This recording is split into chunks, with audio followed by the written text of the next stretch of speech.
का अग्निपथ अकेडमी में स्वागत है। मेरा नाम विश्वेंद्र सिंह जादव है और आप देख रहे हैं अग्निपथ अकेडमी का ऑनलाइन प्लेटफॉर्म। आप सभी लोग भूगोल अर्थात जियोग्राफी के सत्र में उपस्थित हैं। जियोग्राफी के सत्र के तहत हमने ज्वालामुखी प्रक्रिया को शुरू किया था। इसके कुछ टॉपिकों को हमने करा दिया था। हमने बताया था कि ज्वालामुखी प्रक्रिया ऐसा संयुक्त प्रक्रम है और किससे संबंधित प्रक्रम है ये? आकस्मिक भू संचलन संबंधित ऐसा संयुक्त प्रक्रम है जिसमें पृथ्वी की आंतरिक परतों में मैग्मा की उत्पत्ति होती है और यह मैग्मा पृथ्वी की आंतरिक परत को तोड़ते हुए अंततः सतह पर लावा के रूप में उद्गार करता है और इस लावा से ज्वालामुखी स्थलाकृतियों का निर्माण होता है। इसके बाद हमने आपको बताया कि जो ज्वालामुखी प्रक्रिया है वह दो प्रकार की होती है। एक होती है केंद्रीय विस्फोटक ज्वालामुखी प्रक्रिया, एक होती है शांत प्रकार की ज्वालामुखी प्रक्रिया। केंद्रीय विस्फोटक ज्वालामुखी प्रक्रिया में बताया जब मैग्मा में सिलिका की मात्रा अधिक होती है। जब मैग्मा में सिलिका की मात्रा अधिक होती है तो मैग्मा क्या होता है? अम्लीय होता है। अम्लीय होने के साथ साथ उसकी विस्फोटकता में वृद्धि आती है क्योंकि वह गाढ़ा अधिक हो जाता है, साथ साथ चिपचिपा होता है। जब ऐसा मैग्मा पृथ्वी की आंतरिक परतों को तोड़ते हुए आता है तो इस प्रकार की ज्वालामुखी को केंद्रीय विस्फोटक ज्वालामुखी कहते हैं। वहीं पर जब सिलिका की मात्रा कम होती है तो ऐसा मैग्मा को क्षारीय मैग्मा कहते हैं जो कम गाढ़ा होता है और यह मैग्मा शांत प्रकार की ज्वालामुखी प्रक्रिया को अंजाम देता है। इस प्रकार हमने दो प्रकार की बताई। उसके बाद हमने आपको ज्वालामुखी प्रक्रिया किन किन क्षेत्रों में होती है उसको मैप के माध्यम से समझाया था। हमने बताया था आपको कि प्लेट सीमांतों के आधार पर हम मैप में देख सकते हैं कि प्रभावित क्षेत्र कौन कौन से हैं।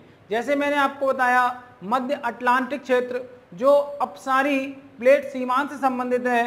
उसी प्रकार मैंने आपको बताया अभिसारी प्लेट सीमांत से संबंधित क्षेत्र जो दक्षिण अमेरिका और उत्तरी अमेरिका और प्रशांत महासागर की प्लेटों के टकराने से ज्वालामुखी प्रक्रिया होती है। इसे महाद्वीपीय महासागरीय विस्फोट टक्कर कहते हैं। वहीं पर मैंने बताया जब महासागरीय टक्कर होती है तो पश्चिमी प्रशांत महासागर में ज्वालामुखी प्रक्रिया होती है जिससे जापान, फिलीपींस, इंडोनेशिया जैसे देश बने हैं, द्वीप समूह बने हैं। लेकिन महाद्वीपीय टक्कर में हिमालय क्षेत्र में ज्वालामुखी प्रक्रिया नहीं होती है। कारण क्या है? भारतीय प्लेट का यूरेशियन प्लेट से कम घनत्व होने के कारण उसका अधिक कम गहराई में क्षेपण हुआ है। इतनी बात आपको समझा दी थी। उसके बाद हमने बताया कि प्लेट विवर्तन सिद्धांत के आधार पर अगर हम प्रभावित क्षेत्र के आधार पर देखें, किसके आधार पर देखें? प्रभावित क्षेत्र के आधार पर देखें तो ज्वालामुखी को दो भागों में बांट सकते हैं। एक प्लेट सीमांत पर होने वाली ज्वालामुखी, एक अंतर प्लेट सीमांत पर होने वाली ज्वालामुखी। अगर हम प्लेट सीमांत पर देखें तो मैंने आपको बताया एक तो अपसारी पर होती है, एक अभिसारी पर ज्वालामुखी प्रक्रिया होती है। अंतर प्लेट सीमांत में मैंने आपको ज्वालामुखी रेखा और ज्वालामुखी गुच्छे के बारे में बताया था। मैंने बताया था कि प्लेट सीमांत से दूर ऐसा कोई स्थान जो तप्त स्थल हो, हॉट स्पॉट हो, वहां पर क्या होता है? मैग्मा अंदर की परतों को तोड़ते हुए ऊपर आता है। इससे ज्वालामुखी रेखा और ज्वालामुखी गुच्छा बनते हैं। जो ज्वालामुखी रेखा होती है वह एक हॉटस्पॉट के द्वारा लावा का उद्गार करने से बनती है और जो ज्वालामुखी रेखा होती है इसके माध्यम से ये पता लगा सकते हैं हम कि जो प्लेटें हैं वो किस दिशा में खिसक रही हैं। वहीं ज्वालामुखी गुच्छा एक साथ कई हॉटस्पॉट एक स्थान पर होने से ज्वालामुखी गुच्छा बनता है, जिसे इंग्लिश में क्लस्टर भी कहते हैं। अगर हम आज की बात करें तो आज हम देखेंगे ज्वालामुखीता का विस्फोटकता के आधार पर वर्गीकरण। क्या देखेंगे? ज्वालामुखीता का विस्फोटकता के आधार पर वर्गीकरण। मतलब विस्फोटक जैसे जैसे नीचे जाएंगे विस्फोटकता में कमी आती जाएगी। जैसे एक है पिलियन टाइप। क्या है? पिलियन टाइप की ज्वालामुखी, इसकी विस्फोटकता सबसे अधिक होती है। इसे केंद्रीय विस्फोटक ज्वालामुखी कहते हैं। क्या कहते हैं? केंद्रीय विस्फोटक ज्वालामुखी। क्या कहते हैं इसे? केंद्रीय विस्फोटक ज्वालामुखी। ये टाइप हैं, इनमें कौन सी ज्वालामुखी रखी जाएंगी, इनमें कौन सी रखी जाएंगी, इनमें कौन सी, ऐसा नहीं कि नाम है, ये क्या है, टाइप हैं कि इनमें कुछ रख दिए, मतलब उनके व्यवहार के आधार पर इनमें। अब है विसुवियस या वोल्केनिया टाइप, क्या है दूसरा, विसुवियस या वोल्केनिया टाइप। तीसरा है स्ट्रोम्बोलियन टाइप, कौन सा है, चौथा है हवाई टाइप, क्या है, हवाई टाइप। जो हवाई टाइप है ये बसाल्ट चट्टान होती है, क्या चट्टान होती है, बसाल्ट चट्टान। अगर आपने यहाँ तक पढ़ा हो, बसाल्ट चट्टान क्या होती है, शांत प्रकार की ज्वालामुखी प्रक्रिया के द्वारा बसाल्ट चट्टान का निर्माण होता है, इतनी बात जानते हैं आप लोग। आप ध्यान रखिए, जब हम प्लेनियन टाइप से हवाई टाइप के बीच, कहाँ जाएंगे, प्लेनियन टाइप से हवाई टाइप के बीच जाएंगे, तो इस बात का ध्यान रखना कि नीचे की तरफ जाने पर विस्फोटकता में कमी आएगी, क्या आएगी, विस्फोटकता में कमी आएगी। मैग्मा में सिलिका की मात्रा में क्या कमी आएगी, को मैंने आपको बताया था कि सिलिका की मात्रा का विस्फोटकता से सीधा संबंध होता है, अम्लीयता से सीधा संबंध होता है। विस्फोटकता में कमी आएगी, सिलिका की मात्रा में कमी आएगी, अम्लीयता में कमी आएगी, गाढ़ेपन में कमी आएगी, शंकु की ऊंचाई और ढाल में कमी आएगी, जलवाष्प गैस की मात्रा में वृद्धि होगी। क्या होगा, जलवाष्प गैस की मात्रा में वृद्धि होगी। मैं आपको पहले बता चुका हूं ये बात, क्या बता चुका हूं, सिलिका की मात्रा, क्या बता रहा हूं, सिलिका की, अरे क्या हो रहा है, सिलिका की मात्रा, इसका सीधा संबंध किससे होता है, अम्लीयता से, और किससे होता है, गाढ़ेपन से, और किससे होता है, विस्फोटकता से, शंकु की ऊंचाई से,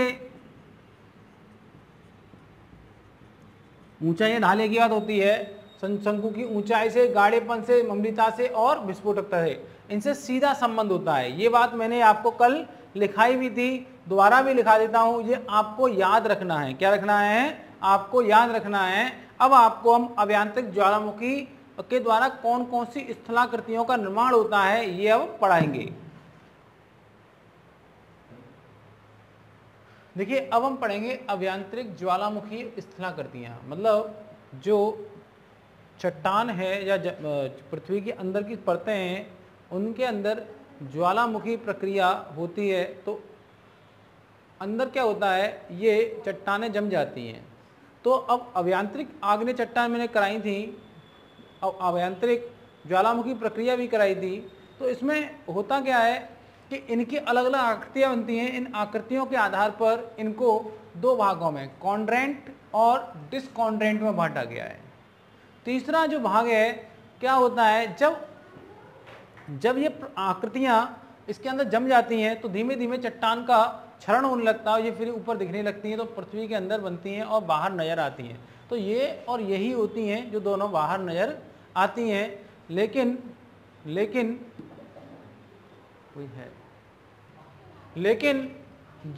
जो अनुस्तरीय और अनुस्तरीय, कॉन्ड्रेंट और डिस्कॉन्ड्रेंट होता है। अब ये जो अभियांत्रिक ज्वालामुखी प्रक्रिया है, इसमें जो पृथ्वी के अंदर जम जाती हैं, तो इनसे बहुत सारी प्रकार की संरचना बनती हैं। इनके अलग अलग नाम रखे गए हैं। क्या रखे गए हैं, नाम। कॉन्ड्रेंट क्या, जब दो परतों के बीच मैग्मा जम जाता है, मैग्मा जम जाता है, तो उसे क्या कहते हैं, कॉन्ड्रेंट कहते हैं। क्या कहते हैं और परतों को तोड़ते हुए, डिस्कॉन्ड्रेंट क्या होता है, परतों को तोड़ते हुए, क्या होता है, परतों को तोड़ते हुए मैग्मा जमता है। क्या होता है, मैग्मा जमता है। मतलब क्या है, मतलब ये है जैसे दो परतें हैं, ठीक है, ये दो परतें हैं, ये दो परतें हैं, इनके बीच मैग्मा जम जाए,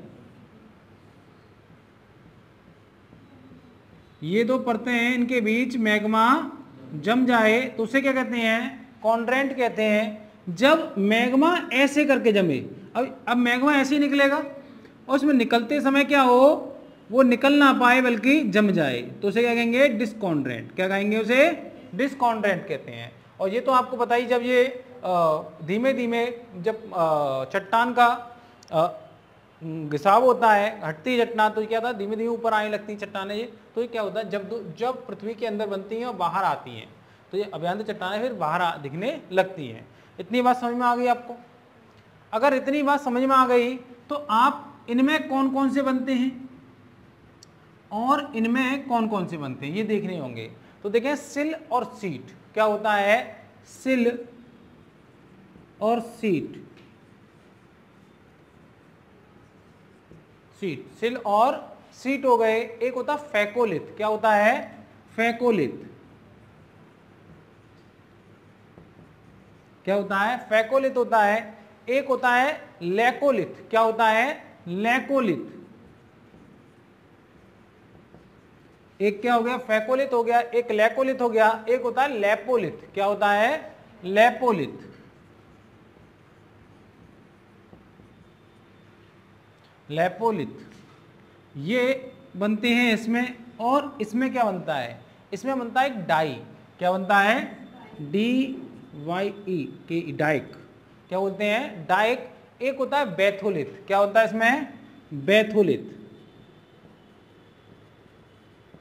ये नाम ज्यादातर पूछ लिए जाते हैं, क्या होता है ये नाम ज्यादातर पूछ लिए जाते हैं। सिल क्या होता है, सीट क्या होता है, फैकोलिथ क्या होता है, लैपोलिथ क्या होता है और बैथोलिथ क्या होता है, डाइक क्या होता है, इनकी संरचनाएं कैसी होती हैं ये आपको समझना होगा। अगर ये आपको समझना है तो हम एक चित्र के माध्यम से, किसके माध्यम से समझ सकते हैं, आपने बना लिया होगा तो हम यहाँ पर एक चित्र के माध्यम से समझ सकते हैं कि ये चीजें क्या क्या होती हैं।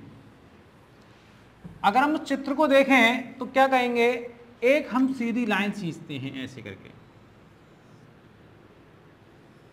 मान लीजिए पृथ्वी की आंतरिक परत है और ये क्या है यहां से बाहरी सतह है।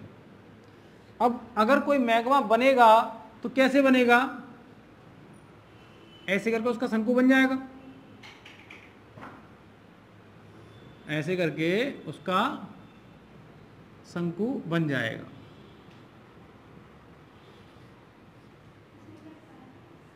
ठीक है।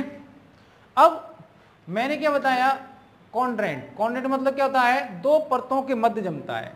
तो यहां पर क्या होगा, यहां कुछ ना कुछ परतें होंगी, इधर भी ये पृथ्वी का अंदर का भाग है तो यहां पर कुछ ना कुछ तो होगा। अगर अगर अगर मैग्मा सीधा सीधा जम जाए ऐसे करके, अगर मैग्मा सीधा सीधा जम जाए तो इसे कहते हैं सिल, क्या कहते हैं इसे सिल कहते हैं, क्या कहते हैं सिल, सिल कहते हैं। अब यदि मैग्मा, अगर मैग्मा यही जो सिल है, ये क्या है सिल है, ये मोटी हो जाए, क्या हो जाए ये सिल मोटी हो जाए, क्या हो जाए मोटी हो जाए तो इसे क्या कहेंगे सीट कहेंगे, क्या कहेंगे इसे फिर सीट कहेंगे। समझ में आ गया, क्या कहेंगे इसे सीट कहेंगे। मतलब परत के रूप में जमता है, कैसे जमता है परत के रूप में, आप लिखना चाहते लिख सकते हो। अब इसके बाद अगली जो कहानी आती है ये आती है आपकी, जैसे एक ये आकृति बन सकती है, एक ये आकृति बन सकती है।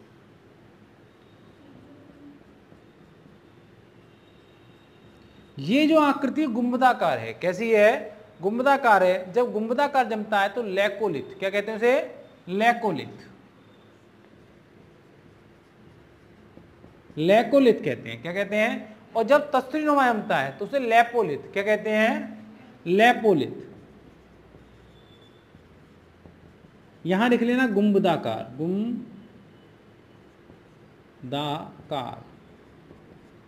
और ये क्या है तस्तरीनुमा, कैसा है तस्तरीनुमा।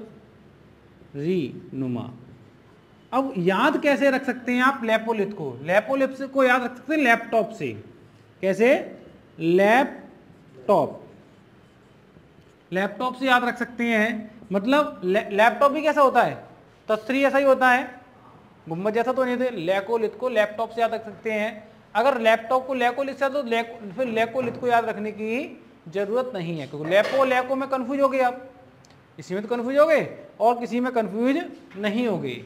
अब ये दोनों हो गए कभी कभी क्या होता है, मैग्मा ऐसे लहरदार के रूप में जमता है, ऐसे लहरदार के रूप में जमता है, लहरदार के रूप में जम जाता है। तो इसे क्या कहते हैं, इसे कहते हैं फैकोलिथ। क्या कहते हैं, फैकोलिथ।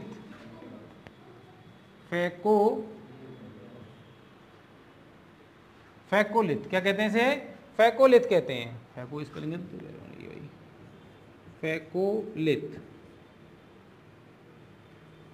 फैकोलिथ कहते हैं। ये क्या होता है, लहरनुमा। कैसा होता है, लहरनुमा। समझ में आ गया। एक बात ध्यान रखना, जो फेंकू आदमी होता है, क्या होता है, फेंकू आदमी, उसकी बातें कैसी होती हैं, उसकी बातें लहरनुमा होती हैं। लहरनुमा कैसी होती हैं, इससे आपको ध्यान रहेगा, फैकोलिथ से फेंकू, और फेंकू की बातें कैसी होती हैं, लहरनुमा होती हैं। ये ध्यान रखना, भूल जाओगे। अब ये क्या है, मैं अपनति, ये अविनति, अपनति अवनति, मतलब ऊपर नीचे आ रहा है, अपनति अवनति के रूप में भी आ जाए तो भी लिख सकते हैं।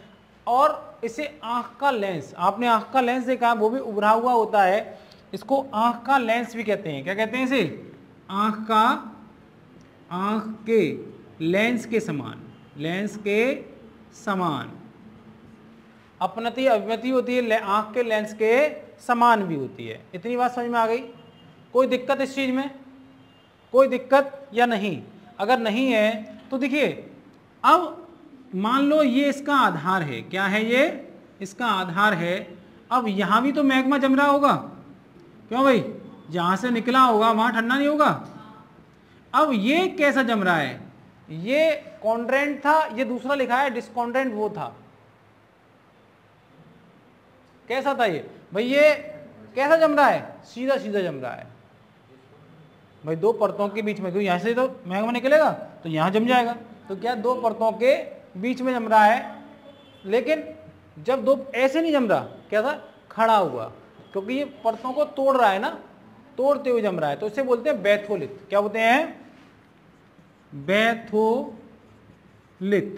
भाई जो आलसी आदमी होता है बैठ जाता है, ये नीचे बैठा हुआ है, क्या है ये, आलसी आदमी है, बैठ जाता है। आलसी लोग हैं, देर में उठ पाते हैं तो लेट आते हैं बेचारे, है क्या नहीं। अब मैग्मा ऐसे निकल रहा है, जब ऐसे निकलेगा तो यहां जम जाएगा इसमें, क्यों भाई, इसमें जमेगा नहीं जमेगा। इसे कहते हैं डाइक। क्या कहते हैं इसे, इसे कहते हैं डाइक। क्या कहते हैं इसे, डाइक कहते हैं। डाइक मतलब मैग्मा का जमाव ऊर्ध्वाधर रूप में होता है या लंबवत रूप में। कैसा होता है, मैग्मा का जमाव, मैग्मा का जमाव ऊर्ध्वाधर या लंबवत रूप में, ठीक है, ऊर्ध्वाधर रूप में या लंबवत रूप में। या इसकी संरचना कैसे हो सकती है, पाइप के समान। कैसे हो सकती है, या क्या संरचना कैसे हो सकती है, पाइप के समान संरचना, पाइप के समान संरचना हो सकती है। इतनी बात समझ में आ गई या नहीं आई, क्लियर। तो आप लोग लिख लीजिए। देखिए अब हम सीखेंगे बाह्य ज्वालामुखी स्थलाकृतियाँ। बाह्य ज्वालामुखी जो स्थलाकृतियाँ होती हैं, उसमें क्या होता है, ज्वालामुखी शंकु का निर्माण। बाह्य ज्वालामुखी स्थलाकृतियों में शंकु का निर्माण होता है। मतलब जब भी ज्वालामुखी आपने कहीं फटते हुए देखी होगी फिल्मों में, टीवियों में, चित्रों में, तो आप एकदम तेजी से ऊपर धार निकलती है, उससे एक शंकु का ही तो निर्माण होगा, और उससे हवेली और मकान का निर्माण होगा नहीं, तो किसका निर्माण होता है, शंकु का। ये शंकु कई प्रकार के होते हैं, कई प्रकार के शंकु बनते हैं, क्योंकि अध्ययन के लिए हमें क्या करना पड़ता है, हर चीज़ का वर्गीकरण करना पड़ता है। उसी वर्गीकरण को देखा हमने, तो ये शंकु जो ज्वालामुखी शंकु किससे बना हुआ, ज्वालामुखी राख हो गई।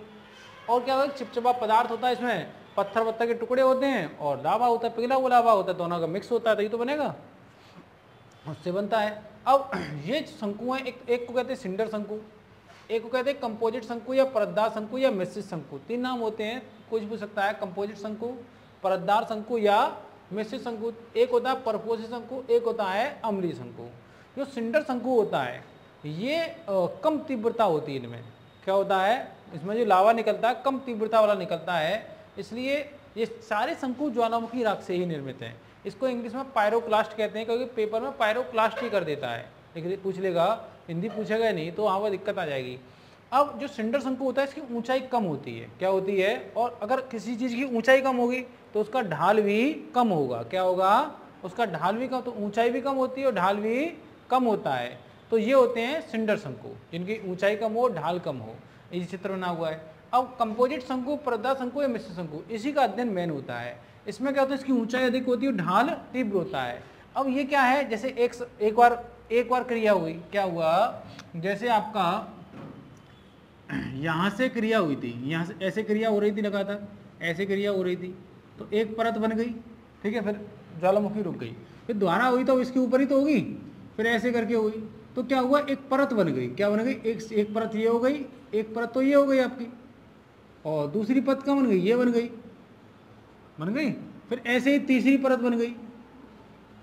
ऐसे ही परत के रूप में बना हुआ है। किसके रूप में बना हुआ है, परत के रूप में बना हुआ है। ये परतें हैं, क्या है ये, और धीमे धीमे ऐसे इसकी क्या होता है, ऊंचाई बढ़ती जाती है। क्या होता है, बढ़ती जाती है।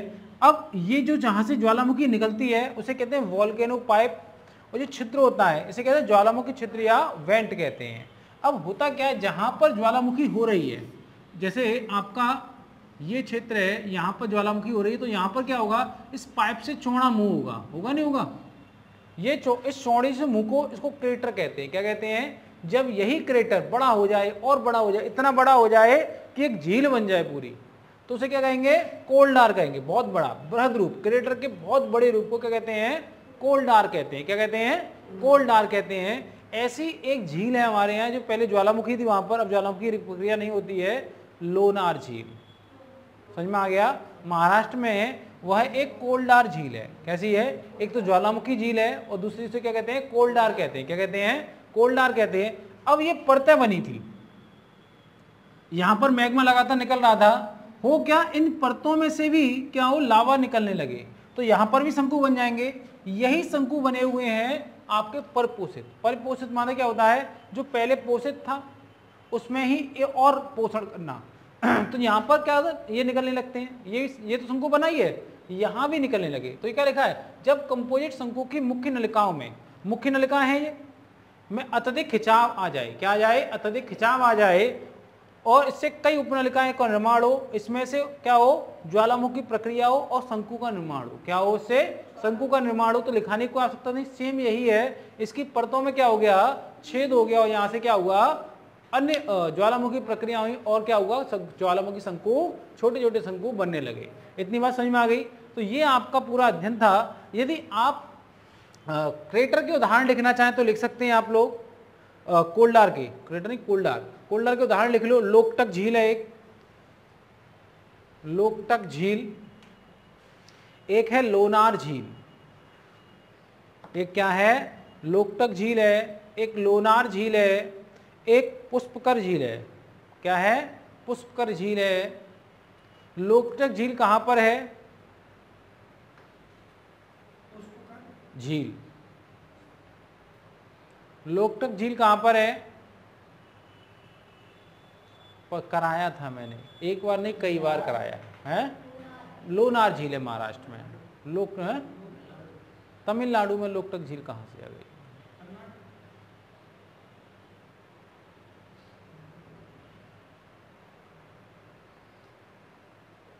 पता है किसी को? चलिए कमेंट करके बताइए आप मुझे। अगर नहीं आएगी तो मैं आपको फिर बताऊंगा, ठीक है।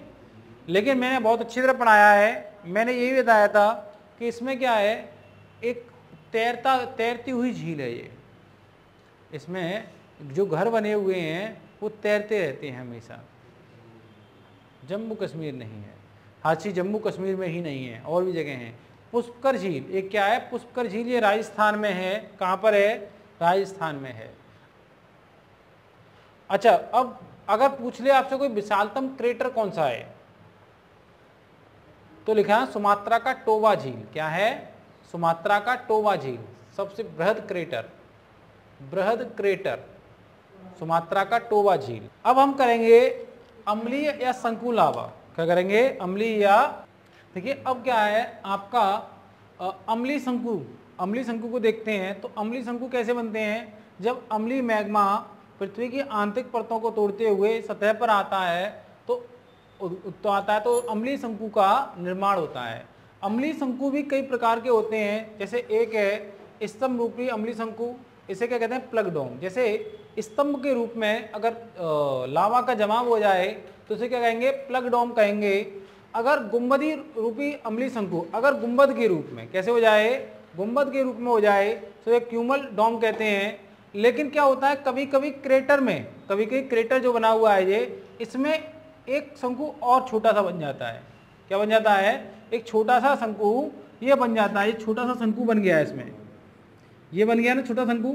ये छोटा शंकु बन गया है, इसको क्या कहते हैं, इसको थॉलॉइड कहते हैं। मतलब गर्त में ही शंकु का निर्माण हो जाता है। इतनी बात समझ में आ गई आपके? अगर इतनी बात समझ में आ गई तो अब इसका मतलब क्या, इसके शीर्ष पर निर्मित बेसिन गर्त में शंकु का निर्माण होता है, थॉलॉइड कहते हैं। तो अम्लीय शंकु 3 प्रकार के होते हैं, प्लग डोम, क्यूमल डोम और थॉलॉइड। इस प्रकार हमने ज्वालामुखी प्रक्रिया को समझा, ज्वालामुखी प्रक्रिया को देखा। अब हम आगे के टॉपिकों को देखेंगे। तब तक आप अपना बहुत सारा ख्याल रखें और देखते रहें अग्निपथ एकेडमी का ऑनलाइन प्लेटफॉर्म। मैं उम्मीद करता हूं आप सभी लोग अच्छे होंगे, खुश होंगे। अगर नहीं है तो जीवन में खुश रहना सीखें और रेगुलर पढ़ाई करना सीखें। आसपास सफाई रखें, पेड़ पौधों की रक्षा करें, जानवरों पर दया करें और हमारे वीडियो को लाइक, शेयर, कमेंट करना ना भूलें। मेरा नाम विश्वेंद्र सिंह जादौन और आप देख रहे थे अग्निपथ एकेडमी का ऑनलाइन प्लेटफॉर्म। जय हिंद, जय भारत, वंदे मातरम।